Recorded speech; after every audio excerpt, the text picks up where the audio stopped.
Vamos ficar de pé, irmãos, para ler a Bíblia. Abra sua Bíblia no segundo livro de Samuel. Logo no primeiro capítulo, nós vamos ler do versículo 17 até o versículo 27. Segundo Samuel, capítulo 1, do verso 17 ao verso 27. Os irmãos acharam aí? Segundo Samuel, capítulo 1, do verso 17 ao verso 27, a palavra de Deus diz: Pranteou Davi a Saul e a Jonatas, seu filho, com esta lamentação, determinando que fosse ensinado aos filhos de Judá o hino ao arco, o qual está escrito no livro dos justos: A tua glória, ó Israel, foi morta sobre os teus altos. Como caíram os valentes! Não o noticieis em Gate, nem o publiqueis nas ruas de Asquelon, para que não se alegrem as filhas dos filisteus, nem saltem de contentamento as filhas dos incircuncisos. Montes de Gilboa, não caia sobre vós nem orvalho nem chuva, nem haja aí campos que produzam ofertas, pois neles foi profanado o escudo dos valentes, o escudo de Saul, que jamais será ungido com óleo, sem sangue dos feridos, sem gordura dos valentes. Nunca se recolheu o arco de Jonatas, nem voltou vazia a espada de Saul. Saul e Jonatas, queridos e amáveis, tanto na vida como na morte, não se separaram. Eram mais ligeiros do que as águias, mais fortes do que os leões. Vós, filhas de Israel, chorai por Saul, que vos vestia de rica escarlate, que vos punha sobre os vestidos adornos de ouro. Como caíram os valentes no meio da peleja. Jonatas sobre os montes foi morto. Angustiado estou por ti, meu irmão Jonatas. Tu eras amabilíssimo para comigo. Excepcional era o teu amor, ultrapassando o amor de mulheres. Como caíram os valentes e pereceram as armas de guerra. Amém. Pai, lemos a Tua palavra mais uma vez nesse dia, e há diante de nós uma grande oportunidade de recebermos do Senhor conhecimento da palavra, alimento espiritual. Por isso queremos ler, mas queremos também praticar aquilo que o Senhor vai nos ensinar, porque estamos aqui para ouvir do Senhor, não aos homens com suas doutrinas e filosofias, mas a Tua voz, falando poderosamente ao nosso coração. Para isso também entrego a minha vida ao Senhor, pedindo graça, misericórdia e unção do Teu Espírito, para que eu seja capacitado a ministrar a Tua palavra com poder, poder para quebrar barreiras, distrações, para que todos nós possamos ouvir aquilo que o Espírito Santo quer falar ao nosso coração. É a oração que eu faço com os irmãos, em nome de Jesus. Amém. Podem sentar. Amados, aqui está, no início do segundo livro de Samuel, a reação de Davi diante da notícia da morte de Saul e de seus filhos. E nesse texto a gente vê uma grande lamentação do rei Davi pela morte desses dois, principalmente Saul e Jonatas. No versículo 17 do texto que a gente leu, a Bíblia diz: Pranteou Davi a Saul e a Jonatas, seu filho, com esta lamentação. Então, o que se segue é um lamento, é um canto de tristeza, é uma lamentação pela perda desses dois homens valorosos, chamados por ele aqui de valentes. Davi chorou a morte, tanto do pai quanto do filho. E nesse choro por suas mortes, ele recomendou também ao povo que fizesse a mesma coisa. No versículo 18 está escrito: determinando que fosse ensinado aos filhos de Judá o hino ao arco, o qual está escrito no livro dos justos. Não somente pranteou, como recomendou que isso fosse ensinado a todo Judá, a todo o povo, lamentar a perda dos seus valentes. Essa foi a determinação de Davi. Ainda no domingo passado, pela manhã, eu ministrei aos irmãos uma palavra falando sobre Saul, sua vida, seus erros, seus problemas, sua luta em relação a aceitar a pessoa de Davi. E nós sabemos pela história bíblica que por diversas vezes Saul tentou matar Davi. Por diversas vezes Saul queria fazer o mal a Davi. E agora a gente vê o mesmo Davi que tantas vezes foi ameaçado, perseguido por Saul, chorando a sua morte. E isso não era algo apenas aparente, era algo real, era um sentimento real do coração do homem que a Bíblia diz era o homem segundo o coração de Deus. Diante da morte de Saul, ele poderia muito bem comemorar: estou livre, não há mais alguém agora querendo me matar, não há mais alguém agora para me perseguir, não há mais ninguém agora que queira acabar com a minha vida. Poderia ter celebrado, mas a reação de Davi é completamente diferente. Sua reação é prantear, é chorar, é lamentar a morte de um valente, porque era um líder no povo de Deus, era um homem que, apesar dos seus erros, como disse semana passada, foi ungido por Deus naquele momento para realizar um trabalho. Não o fez corretamente, por isso sofreu as consequências na sua vida, mas era ali naquele momento um ungido do Senhor. E o que esse comportamento de Davi tem para ensinar para a gente? É algo que eu queria abordar com você essa noite, olhar para os exemplos bíblicos e tentar trazer para nós a direção de Deus, na vida prática de cada um, nos embates diários da nossa vida. Como eu disse, Saul era um ungido de Deus, portanto, um valente de Deus. No versículo 19, Davi diz assim: a tua glória, ó Israel, foi morta sobre os teus altos, como caíram os valentes. Ele diz: a glória de Israel foi morta. Davi diz: na vida desses homens que se perderam, houve um prejuízo para o povo de Deus. Houve um prejuízo porque valentes foram derrubados. Valentes do Senhor caíram. E isso não é algo para ser comemorado por nenhum de nós. E nós estamos, queridos, na igreja, passando por alguns momentos, na igreja de uma maneira geral, que eu falo, que também são momentos conturbados, também são momentos em que nós temos presenciado erros. Alguns erros cometidos por homens que realmente nunca foram de Deus e estavam na igreja apenas fazendo de conta, né, que eram crentes. Mas alguns erros também nós presenciamos de homens que eram de Deus, que foram ungidos pelo Senhor, que tinham de Deus essa unção sobre as suas vidas, e muitos valentes têm sido abatidos no tempo atual. Temos presenciado muitas vezes coisas que a gente não esperava presenciar, notícias que a gente não esperava ouvir. Pastor fulano de tal caiu, o outro fez um erro, o outro cometeu um pecado, e cada vez mais chegam esse tipo de notícias aos nossos ouvidos. E segundo Davi está aqui nos ensinando, não se comemora a queda de um valente. Não se vibra com uma notícia dessas.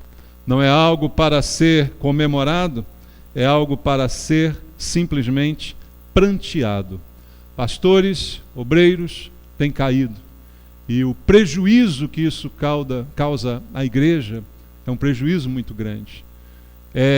Realmente a glória de Deus é abalada sobre a igreja, assim como disse Davi em relação a esses homens.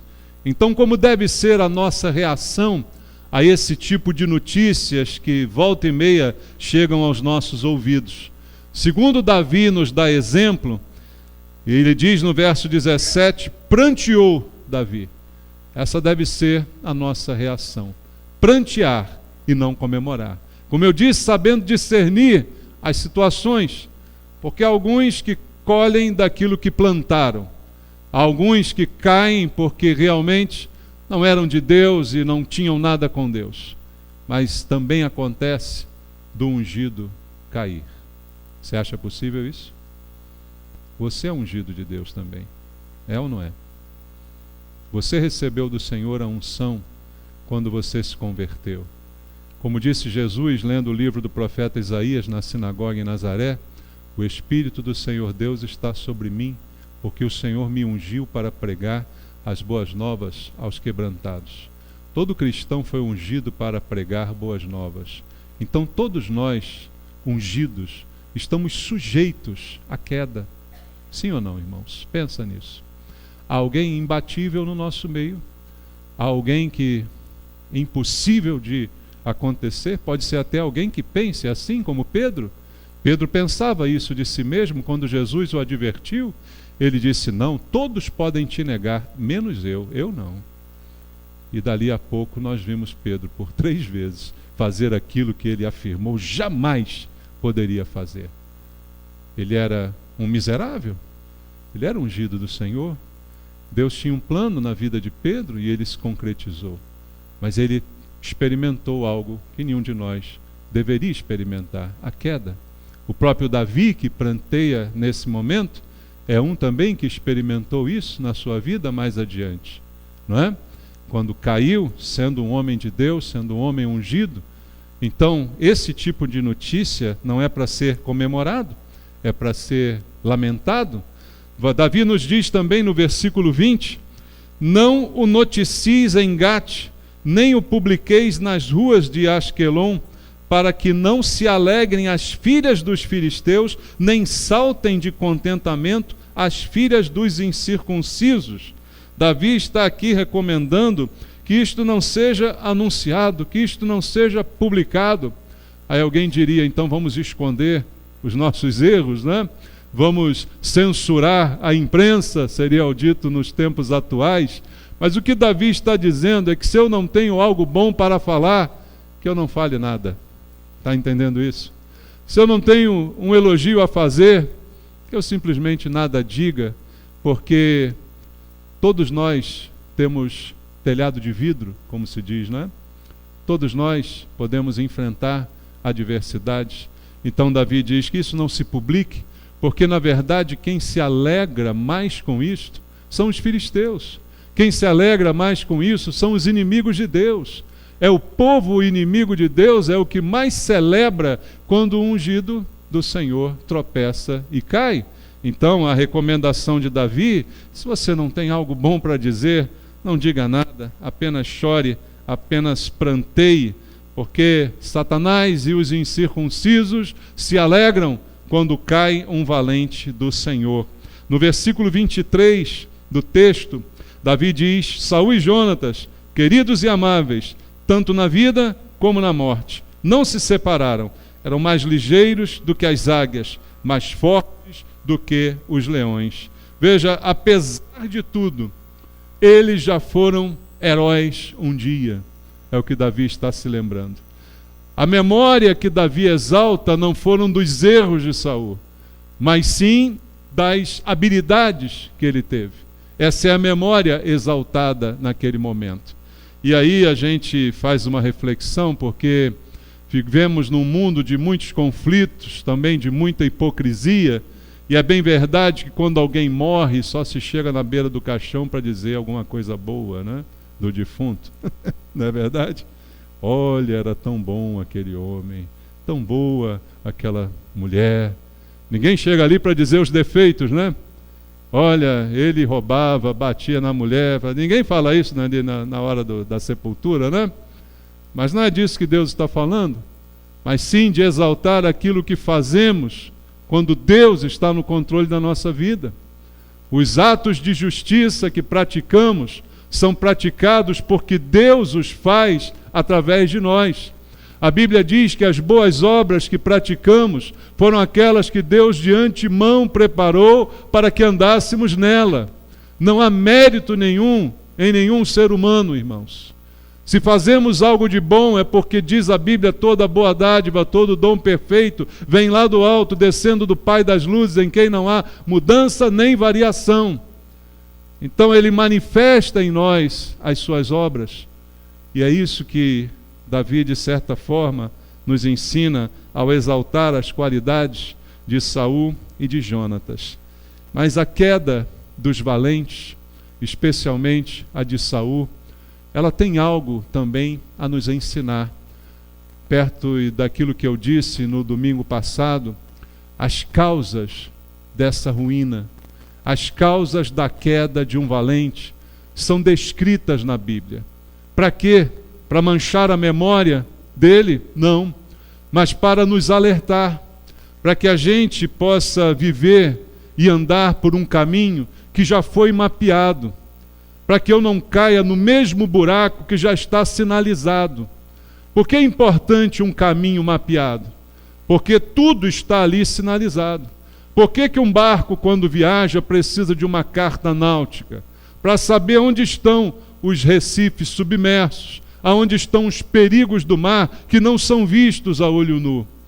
Então a Bíblia é como esse mapeamento, dado a nós para que a gente possa andar pelo caminho, sem cair nos mesmos erros, sem tropeçar nos mesmos recifes, sem afundar nos mesmos buracos. Tudo está aqui mapeado para que a gente possa andar de maneira diferente. Porque, como eu disse ainda há pouco, hoje, os valentes de Deus somos nós. Você é um valente de Deus? Você é um ungido do Senhor? Você pode fazer grandes coisas sendo usado por Deus para fazê-lo. Você recebeu o poder do Espírito Santo.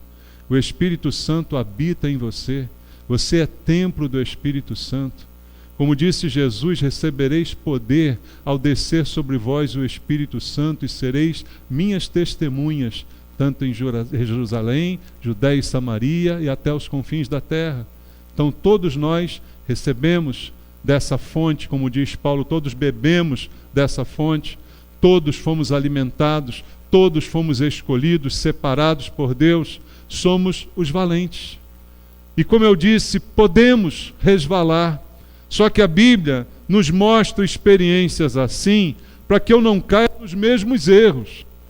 Se cair, pelo menos que sejam em erros diferentes, coisas que eu não sabia, que não me foram alertadas. Mas há um caminho a ser percorrido que está todo mapeado para nós. Então, a queda desses valentes tem algo também para nos ensinar. O que causou a queda? Eu falei disso no domingo de manhã. O que provocou o estado final de Saul? Depois de um início abençoado, depois de um início ungido, depois de todas as bênçãos que ele recebeu de Deus, desde do seu nascimento, tudo isso foi lhe dado, e o que ele fez com todas essas bênçãos? Então, o que causou a sua queda? Alguns textos eu quero ler com você, primeiramente em 1 Crônicas, primeiro livro de Crônicas, 1 Crônicas capítulo 10, versículo 13 e versículo 14. 1 Crônicas 10, 13 e 14 diz: assim morreu Saul, por causa de quê, irmãos? Da sua transgressão cometida contra o Senhor, por causa da palavra do Senhor que ele não guardara, e também porque interrogara e consultara uma necromante, e não ao Senhor, que por isso o matou, transferindo o reino a Davi, filho de Jessé. Veja que por isso o matou. E a gente sabe pela história que, como foi a morte de Saul mesmo, irmãos? Ele se debruça sobre a espada, cercado por um exército, morto de medo, é um suicídio. Mas a Bíblia diz aqui que foi Deus que o matou. Porque ele transgrediu, ele desobedeceu, porque ele não guardou. Todas as causas estão aqui colocadas diante de nós. Todas as causas estão aqui exibidas. Ele consulta uma necromante, ele vai piorando, vai de mal a pior. Um abismo vai chamando outro abismo na sua vida. Foi isso que aconteceu. Então, por que caiu este valente? Há uma causa. Um valente não cai do nada. Não cai de um dia para o outro. Foram uma sucessão de erros, uma sucessão de desobediência. Foi um conjunto de fatores que foi gradativamente tomando conta da sua vida, caracterizando a sua atitude diante de Deus. Foi a transgressão, foi não guardar a palavra, foi ter consultado uma necromante, tudo isso que nós lemos aqui. Mas isto são as causas genéricas da sua morte. São as causas genéricas de ter caído esse valente. Mas há alguns fatos específicos que vão caracterizar essas causas genéricas apresentadas no livro de Crônicas, que eu queria ver com você também essa noite. Abra a Bíblia em 1 Samuel, capítulo 18, versículo 6 ao versículo 9. Como eu disse no domingo passado, aqui está uma das causas específicas do início da sua ruína. 1 Samuel, capítulo número 18, versículo número 6 até o versículo número 9, diz: Sucedeu, porém, que vindo Saul e seu exército, e voltando também Davi de ferir os filisteus, as mulheres de todas as cidades de Israel saíram ao encontro do rei Saul, cantando e dançando com tambores, com júbilo, com instrumentos de música. As mulheres se alegravam, cantando alternadamente, diziam: Saul feriu os seus milhares, porém Davi os seus 10 milhares. Então Saul se indignou muito, pois estas palavras lhe desagradaram em extremo, e disse: 10 milhares deram elas a Davi, e a mim somente milhares. Na verdade, o que lhe falta, senão o reino? Daquele dia em diante, Saul não via a Davi com bons olhos. Veja como a queda começa a tomar conta do valente de Deus. Daquele dia em diante, mudou algo na vida de Saul. Sabe o que mudou, irmãos? A inveja entrou no seu coração. O ciúmes penetrou na sua alma. Ao cantarem as mulheres, exaltando Saul, dizendo que ele matou milhares, mas Davi matou 10 milhares, ele se comparou com Davi e disse: ora, estão exaltando mais a ele do que a mim? Daqui a pouco ele vai tomar o meu lugar, daqui a pouco ninguém vai mais lembrar de mim. O que vai acontecer? E diz a Bíblia que a partir daquele dia ele olha Davi com maus olhos. E isso é um perigo muito grande, porque a inveja é um sentimento, aliás, é um dos sentimentos mais destruidores que alguém pode ter. Eu costumo dizer que a inveja não atinge quem é invejado, mas envenena quem está invejando. Eu não tenho medo de inveja. Você tem, irmão? Tem gente que ainda é supersticioso, né? Bate na madeira, fala tá amarrado. É a mesma coisa, né? É o mesmo tipo de reação. Olha, está com o olho gordo em cima de mim. Faz uma dieta no olho aí, porque não vai adiantar nada. Não adianta nada isso. Isso não afeta em nada a vida da gente.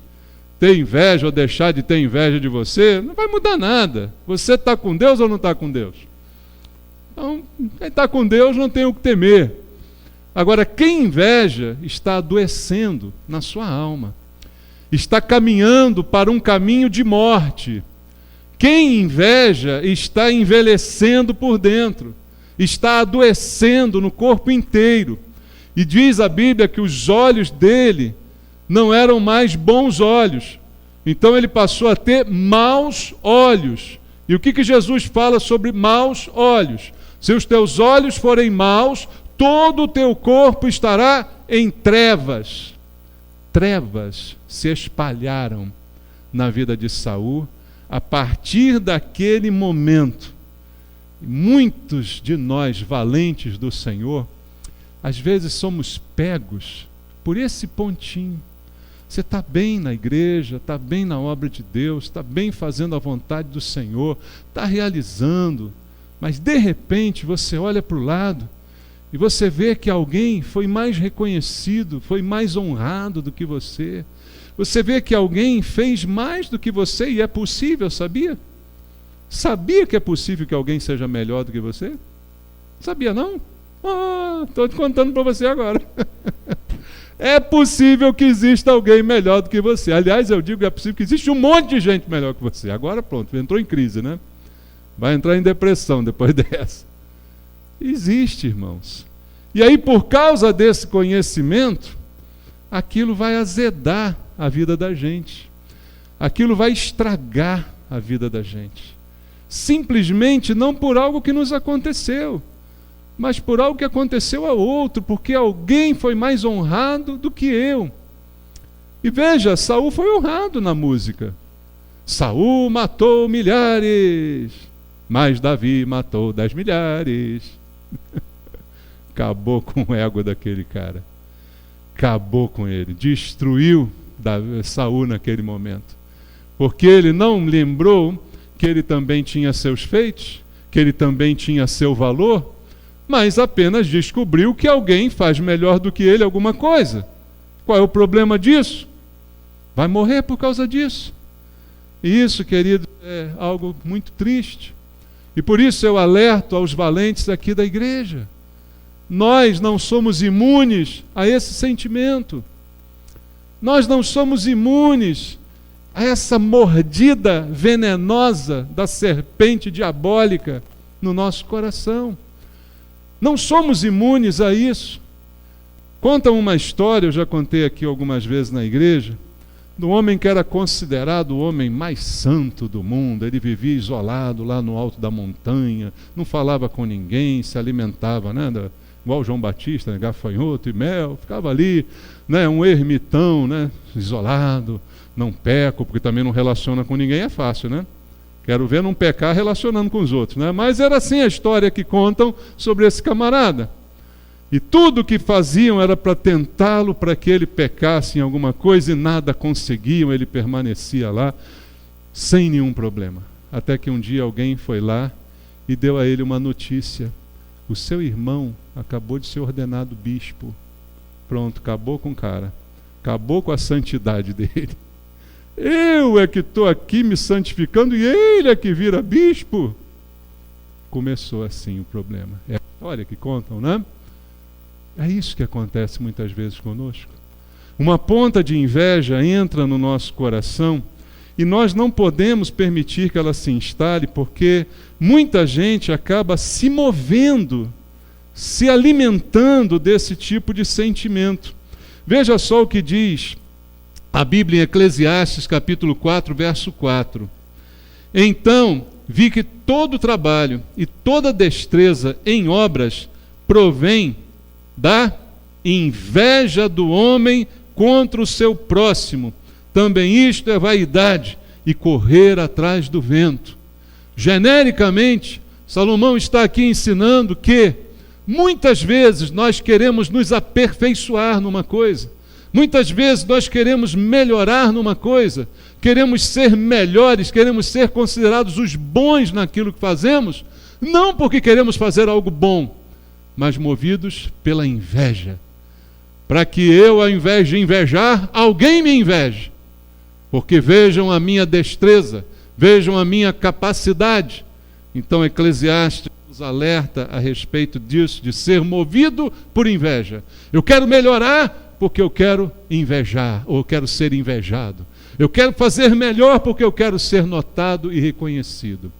E isso é algo muito prejudicial para a vida de um valente.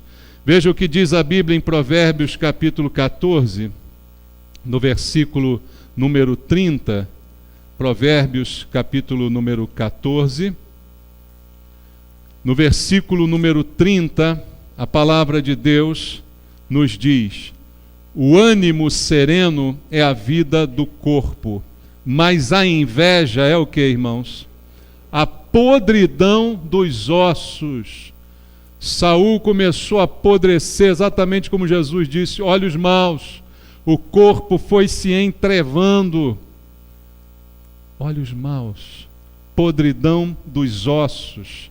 Inveja, ela está sempre acompanhada. Leia comigo Gálatas, carta de Paulo aos Gálatas, no capítulo 5, no versículo número 26.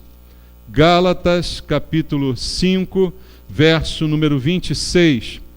Não nos deixemos possuir de vanglória, provocando uns aos outros, tendo inveja uns dos outros.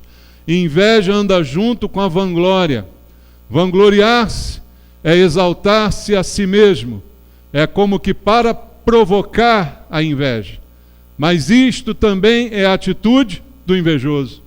As duas coisas andam juntas e se completam, a vanglória e a inveja. Lições que Deus está nos dando para que não sejamos nós os próximos a cair. Tiago capítulo 3, leia junto comigo, versículo 14 até o versículo 16, do 3º capítulo da carta do apóstolo Tiago, do 14 ao 16, diz assim: se pelo contrário tendes em vosso coração inveja amargurada, sentimento faccioso, nem vos glorieis disso, nem mintais contra a verdade. Essa não é a sabedoria que desce lá do alto. Antes, é terrena, animal e demoníaca. Pois onde há inveja e sentimento faccioso, aí há confusão e toda espécie de coisas ruins. Veja como Tiago é explícito ao falar do mal que a inveja causa nos relacionamentos. A igreja é um lugar de relacionamentos. O evangelho é relacionamento. Nós com Deus, Deus conosco, uns com os outros. E como isso pode acontecer no nosso meio, provocando a queda de muitos dos nossos valentes. Tiago diz, esse sentimento de inveja amargurada, esse sentimento faccioso, que é negado. Nós nunca admitimos isso, é coisa que eu costumo dizer. Admitimos muitos outros pecados com facilidade, mas a inveja é um dos pecados mais difíceis de alguém admitir. Só quando é de brincadeira, né? Como eu falei domingo passado. A inveja santa, né? Ah, eu tenho a inveja santa. Não, isso é brincadeira. Porque não existe inveja santa, só pode estar brincando, né? Inveja é maligna. Inveja é diabólica.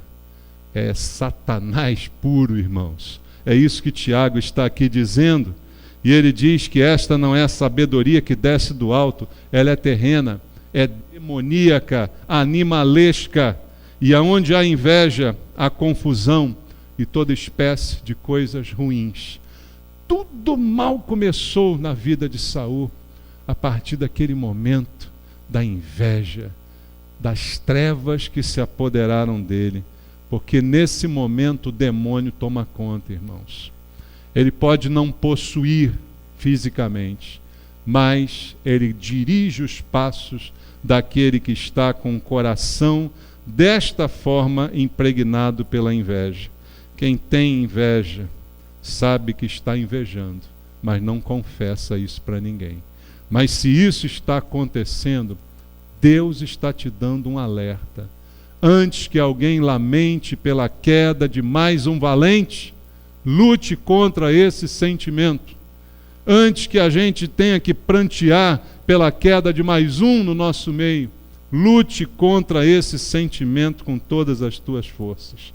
E como eu disse antes, Saul não tinha nenhuma razão para invejar, porque o seu feito também foi notório. Os milhares que ele matou também foram elogiados, mas não tanto quanto os de Davi. E aí então, esse sentimento, ele se apoderou.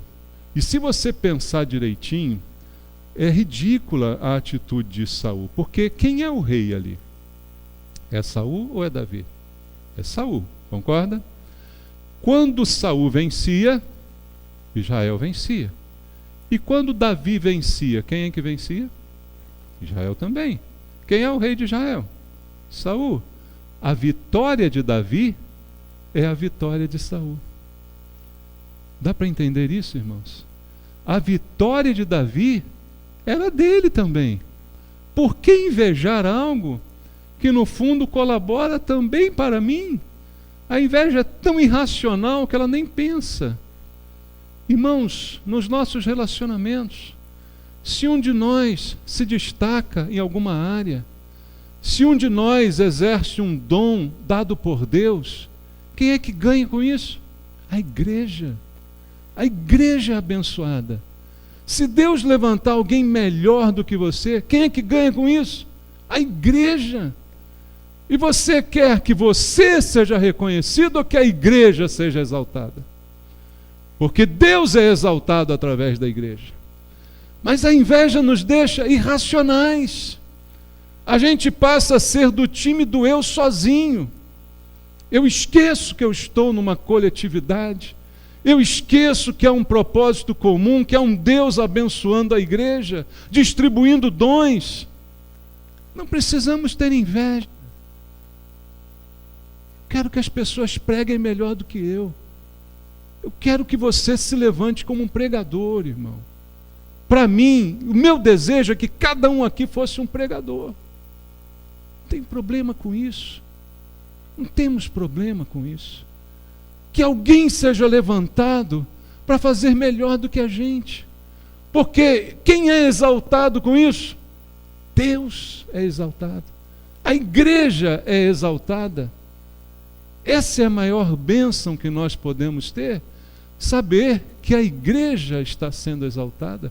O rei deveria se alegrar com o fato de Israel estar vencendo, mas ele trouxe isso apenas para o nível pessoal.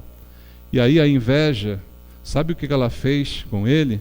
Literalmente, aquilo que disse Tiago lá, do demônio, do sentimento maligno, aconteceu. Volta lá em 1 Samuel 18. Olha só o que aconteceu com Saul logo depois. Você acha que é coincidência? Claro que não. Ele está em trevas, todo o seu corpo está em trevas, porque os seus olhos são maus. Então, no versículo 10, diz assim: no dia seguinte, um espírito maligno da parte de Deus se apossou de Saul, que teve uma crise de raiva em casa. E Davi, como nos outros dias, dedilhava a harpa. Saul, porém, trazia na mão uma lança, que arrojou, dizendo: encravarei a Davi na parede. Porém Davi se desviou dele por 2 vezes. O que acontece quando a pessoa se deixa dominar? Ela fica nas mãos de Satanás, irmãos. Ela fica literalmente nas mãos do diabo. Veja, alguns não entendem o texto porque diz um espírito maligno da parte de Deus. Que negócio é esse? Irmão, Deus dá ordem a demônios. Você acha que demônio faz o que ele quer?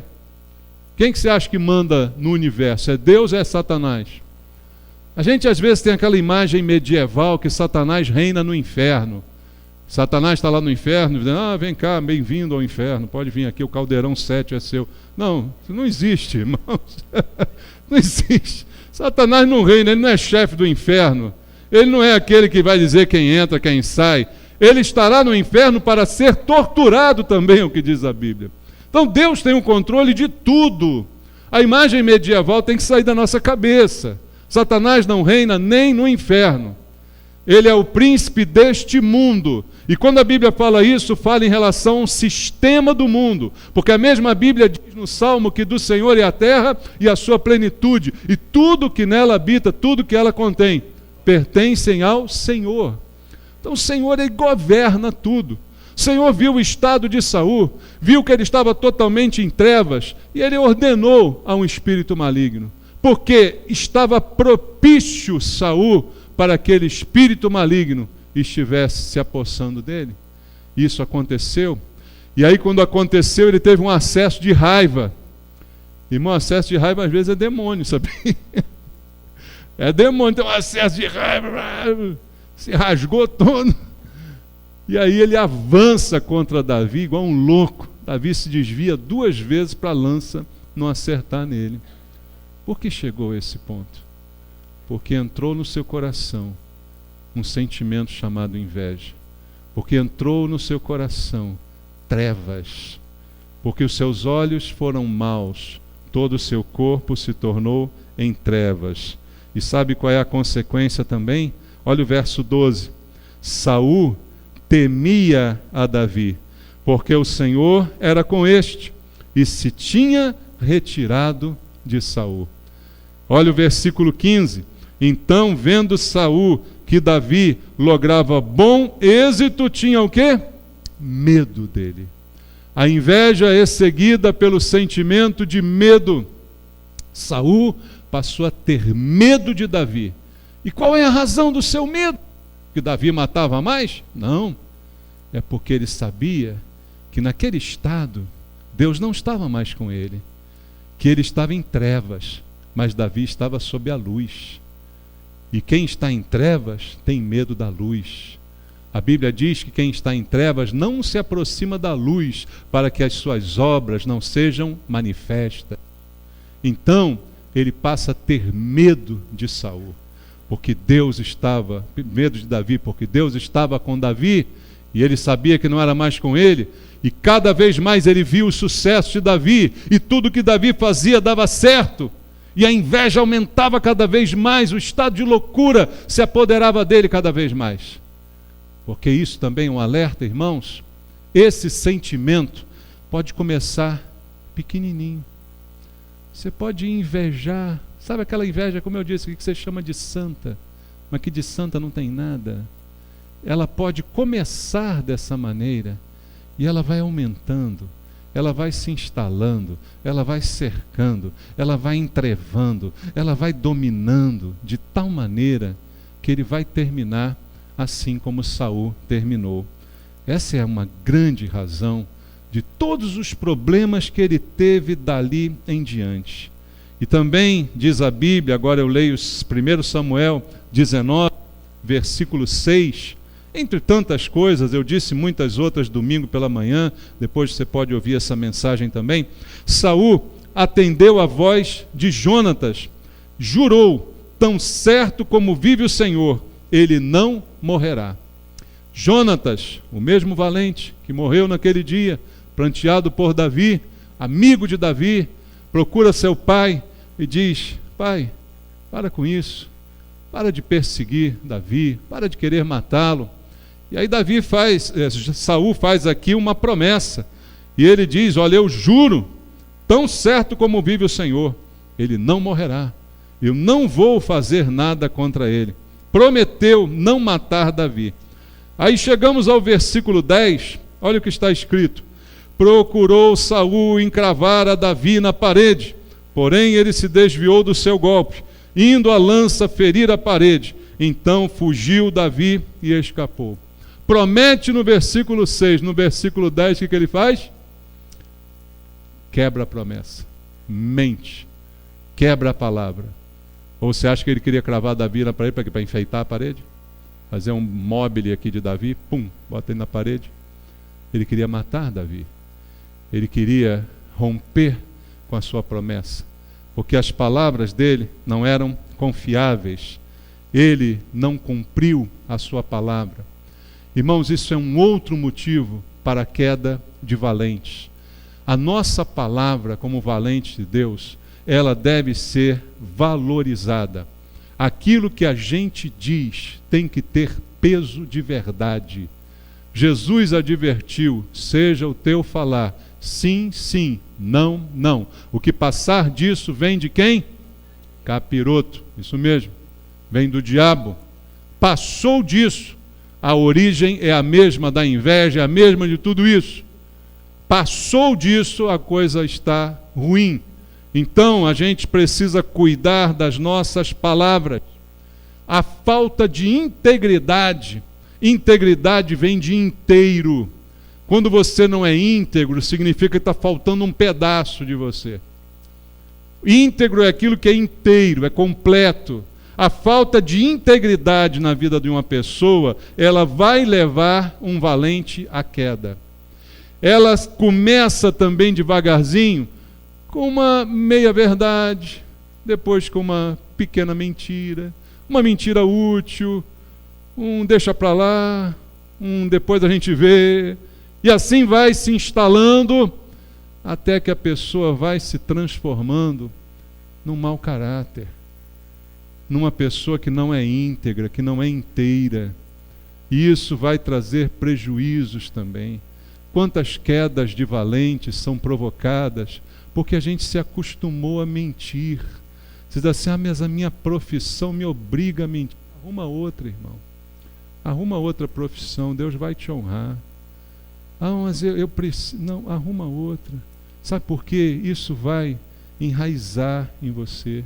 Isso vai se apoderar de tal forma que só vai trazer prejuízo. Leia comigo Provérbios capítulo 28, no versículo número 6, Provérbios, capítulo número 28, versículo número 6, olha o que está escrito: melhor é o pobre que anda na sua integridade do que o perverso nos seus caminhos, ainda que seja rico. Nem toda riqueza vale a pena, irmãos. Nem toda vitória é de fato uma vitória. É melhor o pobre na sua integridade do que o rico na sua safadeza. É a minha versão para esse versículo. A tradução segundo Maurício. Tá bom? É melhor a pobreza com a integridade do que a riqueza com a safadeza, com a mentira, com o engano, com passar a perna, com disfarçar, com todas essas coisas. Ainda no mesmo capítulo de Provérbios, leia o versículo 18. Diz assim: o que anda em integridade será salvo, mas o perverso em seus caminhos, o que vai acontecer com ele? Cairá logo. Como caíram os valentes? Como podem cair tantos valentes? Por falta de integridade, por falta de verdade, por falta de inteireza, por falta de palavra. Irmãos, é muito triste a gente não poder confiar na palavra de um crente. É triste a gente não poder confiar na palavra de qualquer pessoa. Mas quando você sabe que aquela pessoa é crente, isso fica pior, não fica? Fica ou não fica? Poxa, o cara falou para mim que ia fazer e não fez. O cara falou que ia... Não, deu uma desculpa, inventou uma história. É triste isso. É ou não é, irmãos? Integridade. Integridade mantém você de pé. Falta dela provoca a sua queda. A gente precisa manter a integridade. E aí há um problema na vida de muitos que dizem assim: as circunstâncias me levaram a mentir. As circunstâncias me levaram a negociar. As circunstâncias me levaram a cometer um deslize. Irmãos, integridade não é só quando tudo vai bem. E há um exemplo, já estou terminando, em Jó. Você conhece Jó? Jó, ele é um exemplo de integridade quando tudo vai mal. Mas ele mantém a integridade. Jó capítulo 27. Leia aí comigo, Jó 27, do 3 ao 6. Diz assim, Jó 27, do 3 ao 6. Enquanto em mim estiver a minha vida e o sopro de Deus nos meus narizes, nunca os meus lábios falarão injustiça, nem a minha língua pronunciará engano. Longe de mim que eu vos dê razão, até que eu expire, nunca afastarei de mim a minha integridade. A minha justiça me apegarei e não alargarei. Não me reprova a minha consciência por qualquer dia da minha vida.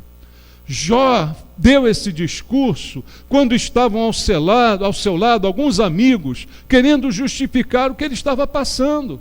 Querendo dizer: você está aí todo em chagas, você perdeu seus filhos, seus bens, deve ser porque você falou alguma besteira, deve ser porque você cometeu algum pecado. E ele deu essa declaração. Mesmo na ruína, ele mantém a integridade. É esse o alvo da gente, irmãos. Não é ser íntegro só quando tudo está bem. É ser íntegro em toda e qualquer circunstância, para que a gente não seja mais um valente a cair. Eu quero terminar lendo com você o Salmo número 15, que é um alerta para todos nós, que a gente não seja mais um valente caído. Salmo número 15 diz assim, o título aqui da minha Bíblia diz: o cidadão dos céus. Tem algo a ver com você?